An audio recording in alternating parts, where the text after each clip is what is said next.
Jake Paul versus Mike Perry. Let's break it down. All right, so feels like 2021 all over again. You got Jake Paul versus a former MMA fighter. These are the type of fights that really set off the influencer boxing scene, right? Jake Paul versus Ben Askren, Jake Paul versus Tyron Woodley, and now we have Jake Paul versus Mike Perry. And I'm really excited about this fight, right? One of the things I'm looking for in this fight is the weight. In MMA, Perry usually fought at 170 pounds. In bare knuckle, he's been fighting at 185 pounds. And I'm sure that his walk around weight, his natural weight is close to 200 pounds, but it's one thing to spar and train at your natural weight. But this will be the heaviest weight that Perry has ever fought at, right? This fight is taking place at cruiserweight, which is 200 pounds.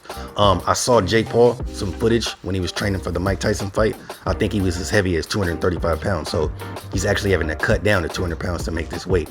Now, Jake Paul has power. You know, he's dropped and or stopped every opponent that he's ever faced. The Tommy Fury fight, he lost that fight, but he dropped him. The Anderson Silva fight went the distance, but he dropped him. The Nate Diaz fight went the distance, but he dropped him. The first Tyron Woodley fight went to the scorecards, but he didn't drop him. However, in the rematch, he did flatline him. So we know that Jake Paul has that nuclear bomb, which is the right hand. And Mike Perry, right? I think that he has the first or second best natural boxing ability in terms of MMA fighters crossing over to boxing, right? That is going to face Jake Paul. You could put him behind Anderson Silva in terms of natural boxing ability, right? But he has incorporated boxing into his training regimen for his entire career. Now, I saw an interview with Mike Perry talking about his game plan, right?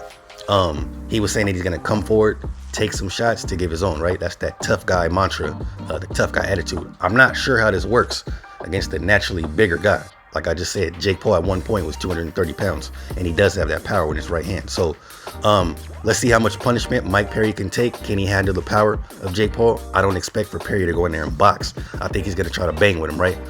Take one to give one, right? So we'll see if that game plan works for Mike Perry. But you guys let me know what you think about this fight. Who do you got winning in the comment section? Let me know how I did in this video. Subscribe, follow, like, comment, and share.